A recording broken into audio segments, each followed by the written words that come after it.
आदाब। Income, savings, investment और digital economy पर बेस्ट खास प्रोग्राम लेकर हाजिर हूं मैं सूर्यकांत शर्मा। जी हां, अपनी तरह का ये खास प्रोग्राम आपकी आमदनी, रोजमर्रा के खर्च, सेविंग्स और इन्वेस्टमेंट के तौर तरीकों की पूरी जानकारी जाने माने एक्सपर्ट्स की जुबानी मुहैया कराता है। आज हम बात करेंगे गुड्स एंड सर्विसेज टैक्स यानी जीएसटी की, जिसे इसकी खूबियों की वजह से हमारे प्राइम मिनिस्टर ने इसे गुड एंड सिंपल टैक्स का नाम दिया है।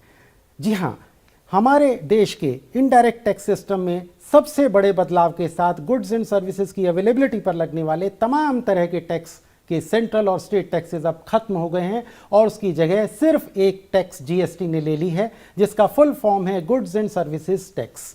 इसी पर बात करने के लिए हमारे स्टूडियो में मौजूद हैं तीन खास मेहमान। श्री एस.के. रहमान, जो कि जॉइंट सेक्रेटरी हैं जीएसटी काउंसिल सेक्रेटरीट में। हमारे दूसरे खास मेहमान हैं श्री विमल जैन, जो कि पीएचडी चैम्बर ऑफ कॉमर्स में इनडायरेक्ट टैक्स कमेटी के चेयरपर्सन हैं। और हमारे तीसरे खास मेहमान हैं श्री विनीत सहाय, जो कि पेशे से कंपनी सेक्रेटरी हैं। आप तीनों का हम अपने स्टूडियो में खैर मकदम करते हैं। तो मैं विनीत जी से पूछता हूं कि क्या इंडिया को हम एक बड़ी कॉमन मार्केट के फॉर्म में देख सकते हैं जीएसटी रिजिम के हिसाब से? शॉर्ट में आपकी रिएक्शन। देखिए, जीएसटी का जो प्रेजेंट मॉडल है ये ऑलमोस्ट इंटरनेशनल मॉडल से इंटीग्रेट करता है।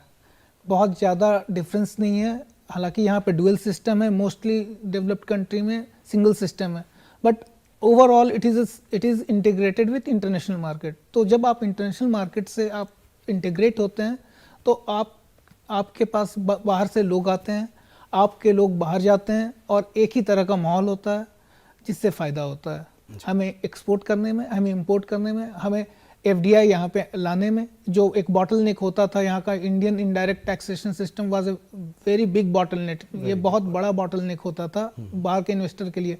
अब उनके लिए नहीं है। अब उनके पास सीधा सीधा एग्जाम्पल है कि ये इंटरनेशनल सिस्टम है और उसी पे काम करता है, तो उनके लिए एक कन्विंसिंग पॉइंट है। रहमान साहब, हमारी पूरी इकोनॉमी जो है वो एग्रीकल्चर बेस्ड है। सही। आज भी मॉनसून अगर कम आया तो मुश्किल, ज़्यादा आया तो मुश्किल, और किसान को अन्नदाता कहें तो सबसे बेहतर है। तो इस जीएसटी में, तो इसमें जो है हमारे जीएसटी के लिए, जीएसटी में जो है हमारे किसान एग्रीकल्चर सेक्टर के लिए क्या है? कोई भी कंट्री में 3 सेक्टर्स रहते हैं। प्राइमरी सेक्टर जो agriculture, animal husbandry etcetera, fishing वगैरह ये है। दूसरी जो है मैन्युफैक्चरिंग सेक्टर, सेकेंडरी सेक्टर कहते हैं, जिसके ऊपर जीएसटी है। और तीसरी जो है सर्विसेज सेक्टर, जिसके ऊपर भी जीएसटी है। मगर एग्रीकल्चर सेक्टर जो है इस पे जीएसटी नहीं है। अच्छा कोई जीएसटी नहीं है एग्रीकल्चर के ऊपर। मतलब आप कहिएगा आप कोई लैंड आप लीज कर रहे हैं एग्रीकल्चर के लिए, और किसान को कोई टैक्स एज ऑन डेट तो नहीं है जी। हाँ, अगर उसके कोई रॉ मटेरियल्स, कोई फर्टिलाइजर्स कुछ जो खरीदता है उसके ऊपर थोड़ा बहुत टैक्स लगेगा, पेस्टिसाइड फर्टिलाइजर के ऊपर। अच्छा। उतना ही। मगर जीएसटी मतलब उसका जो प्रोडक्ट एग्रीकल्चर प्रोड्यूस के ऊपर कोई जीएसटी भरने की कोई जरूरत नहीं है। अच्छा। हाँ, इसीलिए क्योंकि इंडिया के almost 60% of the population agriculture पे रहता है, तो एग्रीकल्चर इकोनॉमी पे अभी कोई जीएसटी, कोई टैक्स नहीं है। तो हम कह सकते हैं कि हमारा अन्नदाता बड़े इत्मीनान से अपनी कोई फसलों टैक्स पर भरने की कंसंट्रेट जरूरत कर नहीं सकता है, उन्हें बढ़ा सकता है, उनमें क्वालिटी ला सकता है। सही बात। और हम सबका पेट इत्मीनान से न्यूट्रिशनल तरीके से भर सकता है। करेक्ट। एज ऑन डेट तो कोई टैक्स नहीं है। जैन साहब, मैं आपसे संक्षेप में जानना चाहूंगा जीएसटी को लेकर के 5 बातें, जो 5 गुड पॉइंट्स, 5 गुड पॉइंट्स। 5 अच्छे पॉइंट अगर आप जानना चाहेंगे, सबसे पहला अच्छा पॉइंट, देखिए मल्टीप्लिसिटी ऑफ टैक्सेस खत्म हो गए, कैस्केडिंग खत्म हो गया। दूसरा, डबल टैक्सेशन जो प्री जीएसटी में होता था वो खत्म हो गया। जैसा कि मैंने बताया, डबल टैक्सेशन के ऐसे कई आइटम थे, construction, erection, commissioning, installation, right to use of movable goods, हमने रेस्टोरेंट की बात की, हमने सॉफ्टवेयर की बात की। ये डबल टैक्सेशन खत्म हो गया। और सबसे बड़ा advantage, one nation one tax, एक कॉमन मार्केट डेवलप हो गया। अब आपके लिए, आप केरला में बैठे हैं और दिल्ली से माल खरीदना चाहते हैं तो आप ले सकते हैं। National common market pre GST में नहीं होता था। प्री जीएसटी में सीएसटी लगता था, बैरियर होते थे, अब सब खत्म। आपको जहां से माल लेना है, जहां आपकी प्राइसिंग कम हो वो लीजिए। और लास्ट एंड फॉरमोस्ट एडवांटेज जो मैं बार बार कहता हूं, GST law is a Gita, Bible and Quran. It is a common law, irrespective of any religion, race and caste, applicable pan India from Kashmir to Kanyakumari. ये biggest advantage है national common market के लिए। और GST का सबसे बड़ा फायदा जो आने वाले टाइम में हम देखेंगे, 14% का growth even government, central government और स्टेट गवर्नमेंट ने मान के रखा है जीएसटी के आने से होगा। 14% GDP growth down the line, यहां से अगर हम देखें तो जरूर इंडिया जीडीपी पकड़ेगा और इंक्रीमेंटल ग्रोथ हमें जीएसटी की वजह से जरूर दिखेगी। जीडीपी हमें हमारा 14%, अरे सर हम पूरे वर्ल्ड पर टॉप कर लेंगे। जो बिल्कुल हमारे कर- प्राइम मिनिस्टर साहब कहते हैं कि हम विश्व गुरु बनेंगे, बिल्कुल वर्ल्ड बनेंगे। लीडर हम बन सकते हैं। बिल्कुल ये बनेंगे जीडीपी, सलमा जी, बिल्कुल तो बनेंगे। हमारे नाजरीन तो ये जान के खुश होंगे क्योंकि किसान को कोई जीएसटी नहीं देना है, टैक्स कम हो रहे हैं, जेब कम ढीली हो रही है।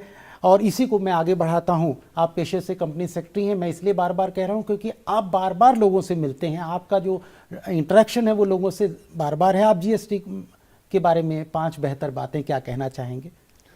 सबसे जो बड़ा जो बेहतर पॉइंट है कि हमारे चेक पोस्ट खाली हो गए। चेक पोस्ट खाली होने से क्या हुआ कि जी जो कॉमन लोग हैं जिनको बिजनेस से कोई लेना देना नहीं, वो जैम में नहीं फंसते हैं। जी, सबसे बड़ा एडवांटेज ये बहुत होगा। बढ़िया। जो कि जीएसटी से इफेक्टेड है नहीं है, उस लाइन का है नहीं है, उनको जैम से फ्री हो गया। इससे फ्यूल बचा। जी, तीसरा चीज हुआ कि आपका जो प्राइस है, जो हर दफा हर डिस्कशन में आ रहा है, हमारा प्राइस डाउन हुआ है। चौथा चीज है हमारा अकाउंटेबिलिटी बढ़ा है। हम बाहर भी बोल सकते हैं, इंडिया में भी बोल सकते हैं, ग्लोबली भी बोल सकते हैं कि नहीं, हम सबसे ज्यादा टैक्स इफिशिएंट कंट्री हैं या उसके तरफ अग्रसर हैं। हमारे लोग ज्यादा टैक्स अब भर रहे हैं। जी। हाँ, टैक्स कंप्लायंस ज्यादा है और कंप्यूटराइजेशन भी इसके साथ कंप्यूटराइजेशन साथ ज्यादा ज्यादा हो है, गया। तो वो डायरेक्शन में हम बढ़ रहे हैं। जी, हम ये बहुत गर्व से कह सकते हैं कि हमारे यहाँ ट्रांसपेरेंसी लेवल वो बढ़ता जा रहा है जीएसटी के आने से। मैं जॉइंट सेक्रेटरी साहब रहमान साहब से पूछता हूं कि देखिए मेरे नाजरीन न केवल अक्रॉस द नेशन है बल्कि लगभग 58-60 कंट्रीज़ में भी हैं जहां उर्दू है, वहां डीडी उर्दू है। उनके लिए मैं जानना चाहूँगा, उन नाजरीनों के लिए, कि क्या जीएसटी रेजिम में हमें ब्लैक मनी से, टैक्स लीकेज से या करप्शन से निजात मिल पाएगी? मैं एक एक चीज डील करता हूँ। ब्लैक मनी मतलब जो अनऑर्गेनाइज सेक्टर, अनअकाउंटेड मनी है, बेसिकली अनअकाउंटेड मनी होती है जिससे ब्लैक मनी जनरेट होती है। और अनऑर्गेनाइज सेक्टर है जो कहाँ भी रजिस्टर्ड नहीं है, उसी वजह से ब्लैक मनी जनरेट होती है। जीएसटी आने के बाद जितना अनऑर्गेनाइज सेक्टर है वो पूरा ऑर्गेनाइज सेक्टर में बदल गया है।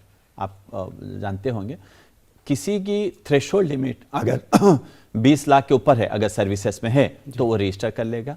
किसी की थ्रेशोल्ड लिमिट मतलब एग्रीगेट एनुअल टर्नओवर 40 लाख के ऊपर है, if is dealing only with goods पे है तो वो रजिस्टर कर लेगा।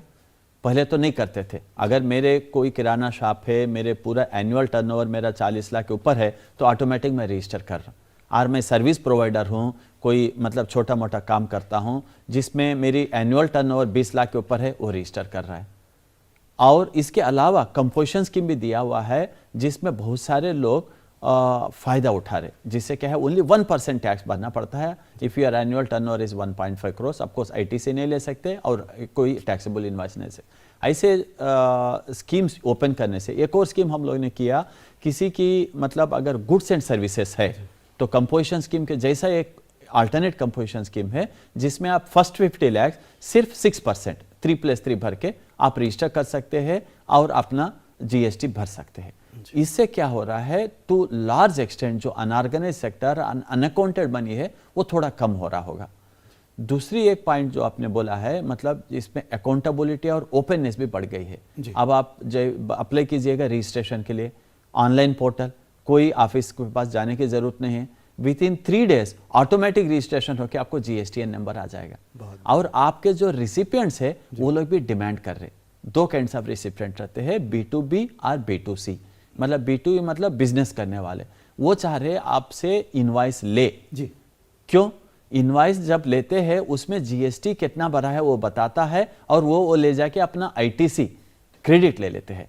क्यों? वो क्रेडिट वो आप भी यूज कर सकते हैं। सपोज मैं आपसे खरीदा कोई 112 रुपीज का कोई सामान, मतलब 100 रुपीज सामान है, 12 रुपये टैक्स है, तो 12 रुपये मैं जो आपको पे कर रहा हूँ 112, एक्चुअली 100 रुपीज ही पे कर रहा हूँ। जो 12 रुपये जो पे कर रहा हूँ वो मैं क्रेडिट लूंगा। जब मैं सप्लाई करूंगा इनको, जब मेरे को टैक्स भरना पड़ेगा, मैं कैश से नहीं भरूंगा, मैं उस क्रेडिट से भरूंगा। 85% ऑफ द टोटल टैक्स जो डिस्चार्ज हो रहा है इंडिया में वो क्रेडिट के थ्रू हो रहा है। इसके वजह से मतलब to large extent people are coming forward to take taxable invoice. आप B2C में भी देखिएगा, बहुत सारे B2C में मैं कंज्यूमर हूँ तो मेरे क्या फ़ायदा होगा, मगर लोगों को एक प्राइड है, एक इसमें है कि मैं एक इनवाइस लूँ, एक कस्टमर, मैं आपके डीडी उर्दू चैनल के थ्रू मैं सब लोगों को प्लीड करूंगा, अगर आप एक कस्टमर है, जब भी आप कोई दुकान पे जाते हैं कुछ खरीदने के लिए, आप B2C इनवाइस, उसको GST इनवाइस इंसिस्ट कीजिएगा, इनवाइस ले लीजिएगा। अच्छा। इनवाइस लेने पर आपको भी खुद पता लगेगा कि इस पे कितना टैक्स पेमेंट हुआ है, उसका ब्रेकअप क्या है। उससे क्या होता है कि आपका जो बेचने वाला है दुकानदार, वो जरूर अपना रिटर्न फाइल करेगा, जरूर वो इनवाइस अकाउंट पर भी करेगा। हम लोग even from corruption point of view में हम लोग ये बोला है कि आपको मतलब इसमें जो इंट्रैक्शन है डिपार्टमेंट और टैक्स पेयर की, वो पूरा खत्म कर दिया। पूरा जो है GSTN पोर्टल से पूरे all over India, starting from Jammu Kashmir से लेके कन्याकुमारी तक एक ही पोर्टल में अपना ट्रांसैक्शन करते रहिए और ऑफिसर अपना बैक एंड पे अपना प्रोसेस करता एक सिंगल विंडो आ गई, एक सिंगल पोर्टल के थ्रू ही आपका ट्रांसैक्शन बढ़ेगा, आईने की तरह से साफ, जिसमें सब कुछ ट्रांसपेरेंट। और वैसे भी किसी भी देश की इकोनॉमी के डेवलपमेंट के ये एक खास पैमाने हैं कि यू शुड बी, आप अकाउंटेबल रहें, आप रिस्पॉन्सिबल रहें, ट्रांसपेरेंट है, आपका ओन आप टैक्स पेयर है, आपका रजिस्टर आप ऑनलाइन देख सकते हैं, ITC रजिस्टर देख सकते हैं, आपका कैश लेडजर देख सकते हैं, आप कितने रिटर्न फाइल करे देख सकते हैं, मतलब सब कुछ आपको ट्रांसपेरेंट करके दिखा गया है। उसके अलावा हम लोग ने काफ़ी मतलब टैक्स एवेजन, अगर आप इसके बावजूद भी अगर कोई टैक्स एवेजन करने की कोशिश कर रहा है तो उसको हम ब्लैक करने के लिए इनपुट इनवाइसेस मैच करते हैं। मतलब कोई सप्लायर से जो इनवाइस उठता है, जो रिसिप्टेंट उसका क्रेडिट ले रहा है, वेदर ये करेक्ट क्रेडिट ले रहा नहीं ले रहा, ये हम लोग जो है GSTN पोर्टल के थ्रू मैचिंग करके देखते हैं। उसके अलावा अगर आप कोई भी टैक्स पेयर रिटर्न फाइल नहीं करता है, अब नया रूल रखे हैं कि आप जो है 138E रूल के हिसाब से आप ई-वे बिल जनरेट नहीं कर सकते। आप ई-वे बिल के बगैर तो आपके सामान कोई बाहर ही नहीं जाएगा। अगर आप 2 महीने अगर रिटर्न फाइल नहीं किया, ऑटोमेटिक आपका ई-वे बिल जनरेशन बंद हो रहा है। उसके अलावा अगर आपका सप्लायर रिटर्न फाइल नहीं कर रहा है, मगर आप है जेन्युइन रिसिप्टेंट है, आपने टैक्स भी पे किया, towards the supply of goods लिया, आप फिर भी क्रेडिट नहीं ले पा रहे, उस वजह से हम लोग क्या किया कि नया न्यू रिटर्न सिस्टम में आप रिसिप्टेंट देख सकते हैं कि मेरा सप्लायर रिटर्न फाइल किया कि नहीं, मेरा सप्लायर इस पर्टिकुलर इनवॉइस पे टैक्स पे किया कि नहीं। इसीलिए हम लोग वो न्यू रिटर्न सिस्टम जाने के लिए अभी एक रूल 36(4) एक इंट्रोड्यूस किया, जिसमें जहाँ सप्लायर आपका अपलोड नहीं करता है तो आप जो अनअपलोडेड इनवाइसेस में वॉट एवर इज एलिजिबल, उसमें खाली आप 80% ही ले सकते, 20% से ज़्यादा नहीं ले सकते। ऐसा स्लोली टैक्स पेयर्स को साथ लेते हुए हम लोग जो है मतलब कंप्लायंस लेवल बढ़ा रहे। Compliance level not at the cost of, मतलब उनको कोई तकलीफ नहीं हुए, जैसा आप 36(4) इसीलिए किया कि 43 ये आने वाला है न्यू रिटर्न सिस्टम। ऐसा साथ लेके टैक्स पेयर को एजुकेशन करते हुए टैक्स पेयर को मतलब कोई भी नया रूल लाने के पहले ये सर्कुलर, ये प्रोसीजर उनसे शेयर करके डिस्कस करके, जैसे आप जानते हैं PhD चैम्बर से, CII से, इंस्टीट्यूट ऑफ कंपनी सेक्रेटरी से हम लोग रेगुलर ट्रेड प्रोग्राम इसीलिए करते हैं कि मतलब इनके जो है क्या क्या डिफिकल्टी हो समझ के, but at the same time protection of interest of revenue, क्योंकि a nation is made when taxes are paid. जब टैक्स आप भरेंगे तभी नेशन जो है बनेगा। बेहद खूबसूरत। So to that extent we have been doing all our efforts. मैं इसी वो एक लिटमस टेस्ट क्वेश्चन से जैन साहब से पूछता हूं, क्योंकि आप इनडायरेक्ट टैक्सेस कमेटी के चेयरपर्सन हैं PhD चैम्बर ऑफ कॉमर्स में।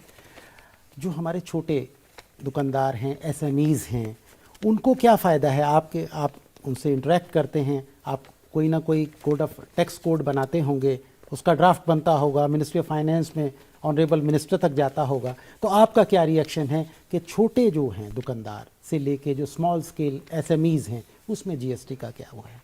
देखिए, स्मॉल स्केल के लिए समझना बहुत जरूरी है कि प्री GST में जो हमारे छोटे तबके के व्यापारी थे वो टैक्स से भागते थे, दूरियां बनाते थे, उन्हें कुछ डर लगता था कि हमारे कॉम्प्लायंसेस बढ़ जाएंगे।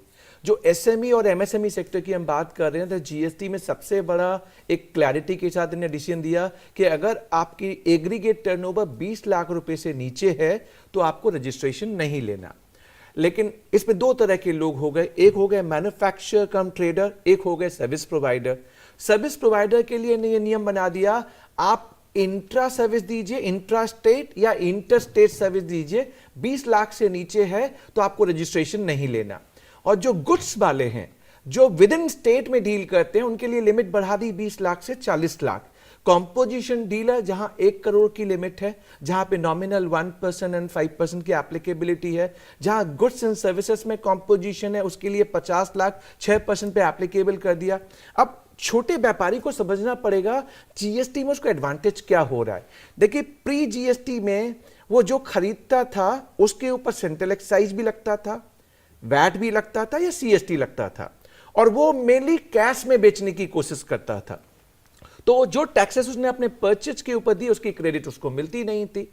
अब आप समझिए इसको बड़े सिंपलिस्टिक वे में आप समझ सकते हैं। मान लीजिए 100 रुपए का आपने सामान खरीदा और 18% का जीएसटी दिया तो वो 18 रुपए की क्रेडिट मिल गई, और 120 रुपए में अगर आप उस माल को बेचते हैं तो 20 रुपए का वैल्यू एडिशन प्रॉफिट हुआ, सिर्फ उसी पे जीएसटी लगेगा और वो भी आप अपने कस्टमर से कलेक्ट कर रहे हैं। जीएसटी में आने का आपका ये फायदा ही हो गया, अगर आप ऑनेस्ट टैक्स पेयर हैं तो आपके लिए विंडो वाइड ओपन है, आपको कुछ नहीं छुपाना। और हम छुपाएं क्यों?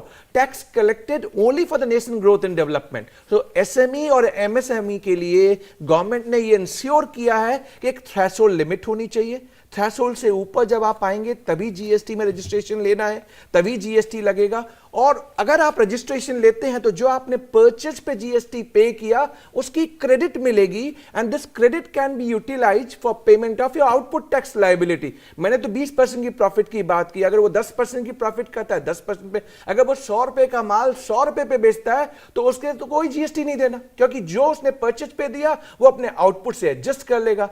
एसएमई एमएसएमई को हम एज ए ट्रेड बॉडीज हमें कह रहे हैं कि आप जीएसटी में आइए।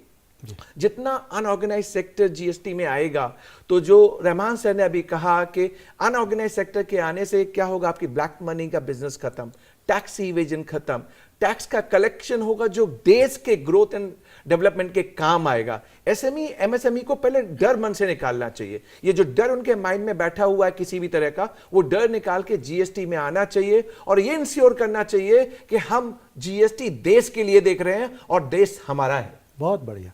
मैं सेक्रेटरी जॉइंट सेक्रेटरी साहब से पूछता हूं, अभी विनीत जी ने कहा एफडीआई यानी कि जो फॉरेन से हमें इन्वेस्टमेंट आता है, किसी भी इकोनॉमी का एक और पहलू होता है कि वहाँ पर डायरेक्ट इन्वेस्टमेंट कैसे है, कितना है, क्या लगातार बढ़ रहा है, क्या घट रहा है, उसी से उसके शेयर मार्केट भी प्रभावित होती है, उसकी इंटरनेशनल साख, ये जो क्रेडिट है उसकी जो रेप्यूट है वो भी होती है। तो जीएसटी जो है क्या एफडीआई को इनवाइट करने में अट्रैक्ट? हाय बॉयज, नया स्टाइल काला का खबर, कफ और कॉलर से दाग और कीटाणु जाते नहीं ना। फेना सुपर वॉश प्लस बार जो कपड़ों से जिद्दी दाग हटाता है और 99% तक कीटाणु भी, इसलिए हमेशा फेना ही लेना। करने में कोई हेल्प देता है? जीएसटी बेसिकली एक टैक्स है। ये टैक्स जो डिस्चार्ज करता है टैक्स पेयर, ये डायरेक्ट इन्फ्लुएंस ऑन एफडीआई नहीं रहता है। तो जो भी आप गुड्स और सर्विसेज जो मैन्युफैक्चर और प्रोड्यूस करते हैं इंडिया में, जिसके ऊपर आप टैक्स भरते हैं, वो जीएसटी है। जहां तक एफडीआई फॉरेन डायरेक्ट इन्वेस्टमेंट जो इंडिया में करते हैं, ये लोग सेक्टर वाइज देखते हैं कौन से सेक्टर में क्या फायदा हो सकता है, किस सेक्टर में क्या लिमिटेशन है, उसके हिसाब से नहीं। जैसे हमारे यहाँ मैन्युफैक्चरिंग में, माफ़ी चाहूँगा आपको बीच में मैंने कहा, जैसे मैन्युफैक्चरिंग सेक्टर में competitiveness I, make in India हमारा स्ट्रांग हुआ, सही बात, तो कहीं ना कहीं एक इनडायरेक्ट रोल रहता है जीएसटी का या टैक्स कंप्लायंस। अगर जीएसटी किसी को भी एक टैक्स कंप्लायंस मान लें, करेक्ट, तो कहीं ना कहीं मुझे ऐसा लगता है अपने एक्सपीरियंस से कि कहीं ना कहीं ये आता है कि this country is tax compliant, let us invest into that. Exactly, मैं वही पॉइंट पे आ रहा हूँ। आफ्टर जीएसटी आने के बाद इतने टैक्स पेयर रजिस्टर होके, इतने tax payer online return formality ये जितने करते जा रहे, फॉरेनर को एक कॉन्फिडेंस आने गया कि Indian economy is strong. Indian economy अभी भी काफी थोड़ा बहुत मतलब जीडीपी में कुछ कमी हुई होगी, but fundamentals are very strong. हमारे ऑनरेबल फाइनेंस मिनिस्टर बोले भी है कि रिसेशन नहीं है, इंडियन इकोनॉमी इज गोइंग। हमारा ओन टैक्सेस का सिस्टम देखिएगा, अब तक मतलब अप्रैल से लेके नवंबर एंड तक लेटेस्ट टैक्स में आपको बता रहा हूँ 8,05,166 crore. This is 3.7% higher than the last year 7.7 lakh crore, जिससे क्या लग रहा है आपको टैक्सेस का अमाउंट बढ़ता जा रहा है, मतलब 3.7% बढ़ा है।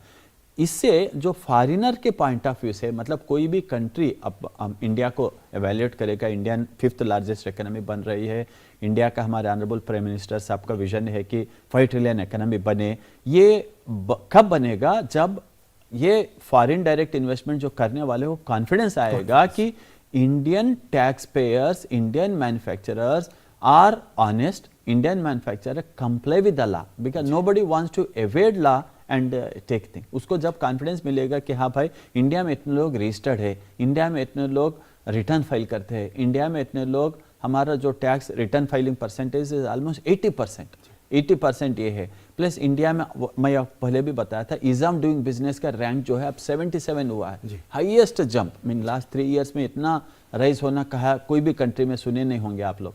इसके वजह से हम लोगों का जो टैक्स सिस्टम रेगुलराइज होने की वजह से शायद फॉरेनर को कुछ कॉन्फिडेंस आएगा, शायद हम लोगों को मतलब जिस तरीके से हम इंडिया मूव कर रहे हैं, मतलब आपके डीडी उर्दू चैनल के थ्रू मैं ये भी एक बार सब लोगों को मैं ये सबमिट करना चाह रहा हूँ, अगर आप इंडिया को जिस तरीके से देखना चाह रहे, 5 ट्रिलियन इकोनॉमी देखना चाह रहे, अभी करनी चाहिए। जिस तरीके से हम डिपार्टमेंट जो कर रहे हैं, मतलब finance ministry of union government and the various state government जो कर रहे हैं, we are coming 2 steps forward. It is up to the Indian taxpayer, Indian manufacturer, Indian service provider to come forward and shake hand with us. इतना मतलब जो government सामने आ रही है, फॉर एग्जांपल मैं आपको सबका विश्वास लेगेसी डिस्प्यूट रेजोल्यूशन स्कीम के बारे में बताता हूँ। जो पुराने आपको टैक्स एरियर्स थे, आप सुना होगा, जो सेंट्रल एक्साइज सर्विस है पूरे को मतलब 70% तक माफी कर रहा है। तो क्यों कर रहा है? कि government is coming 2 steps forward. It is for the Indian citizens, Indian taxpayers, Indian industry, Indian service provider to take advantage of। मेरे हिसाब से, मेरा पर्सनल व्यू है, ये अगले साल मतलब 2020 इंडिया के लिए बहुत ही इंपॉर्टेंट ईयर है। इधर वी मेक आर ब्रेक। अगर हम टैक्स पेयर, और आप मान रहे हैं ना बिमल जी, आप तो इंडस्ट्री से आप भी है, अदर ये 2 साल में मतलब 2019 और 2020 में अगर टैक्स पेयर और the tax department if they work together, then we'll make it into the 5 trillion economy and we will going to have a real super economy for the country। अगर हम नहीं करें, अगर हम टैक्स एवेजन में इस पे गए, जैसा आपने कहा एफडीआई, एक तो फॉरेन डायरेक्ट इन्वेस्टमेंट करने वालों का कॉन्फिडेंस नहीं आएगा। It is the time that industry and the tax and the department join hands together and make it India into a proud nation। And these are the, according to me, these 2 years are very very critical, 2019, 2020, probably 2021। अगर हम इस 3 years में रुक पाएंगे और इस 3 years में पूरे वर्ल्ड को बता पाएंगे, देखो भाई इंडिया मीन्स बिजनेस, तो हम 5 ट्रिलियन इकोनॉमी पहुंच पाएंगे। आप जो कह रहे हैं ना, जो एफडीआई जो आने वाला है वो आता, इसीलिए मैं कहा डायरेक्ट रिलेशन नहीं होता होगा, मगर हम अपना, हर आदमी अपना अपना काम करे, टैक्स डिपार्टमेंट वाला अपना काम करे, टैक्स पेयर अपना काम करे, तो ऑटोमेटिक इंडिया जो है नेशन बिल्डिंग हो जाएगी और फॉरेन डायरेक्ट इन्वेस्टमेंट ज्यादा आने का स्कोप है। एक जस्ट छोटा सा पॉइंट टच करना चाहूंगा, जी जी बिल्कुल संक्षेप में। जी देखिए, बहुत ब्रीफ ब्रीफ में कहूंगा। आपने कहा क्या एफडीआई आता है, जीएसटी। देखिए एफडीआई ईज ऑफ बिजनेस जिसको हम देखते हैं, जो पैरामीटर हम नापते हैं वो हम टैक्स कॉम्प्लायंस से भी नापते हैं। रजिस्ट्रेशन में हमारा कितना मिनिमम टाइम लगा, हमारे प्रोसेस कितने इजी हुए, अनऑर्गेनाइज सेक्टर ऑर्गेनाइज सेक्टर में कैसे आया। जैसा कि रहमान सर ने कहा कि अगर टैक्स पे और टैक्स डिपार्टमेंट दोनों साथ आए और हमारा जो सपना है 5 ट्रिलियन इकोनॉमी का, तो मैं ये आपसे कहना चाह रहा हूं कि एफडीआई तो एक पैरामीटर आपने पकड़ा। हाँ, एक पैरामीटर है, लेकिन important parameter. GST is one of the parameter, an important parameter for ease of business, और जो हो रहा है और आने वाले टाइम में ease of business becomes one of the parameter for investment into India directly और इनडायरेक्टली। ब्रीफ में मैं यही कहना चाह रहा था आपसे। आप तीनों लोगों का तहे दिल से शुक्रिया। इतनी अच्छी इंटरैक्टिव चर्चा हुई, बातचीत हुई, डिस्कशन हुई। मेरे नाजरीन को इसमें एक जीएसटी के बारे में बहुत क्लियर व्यू मिला है।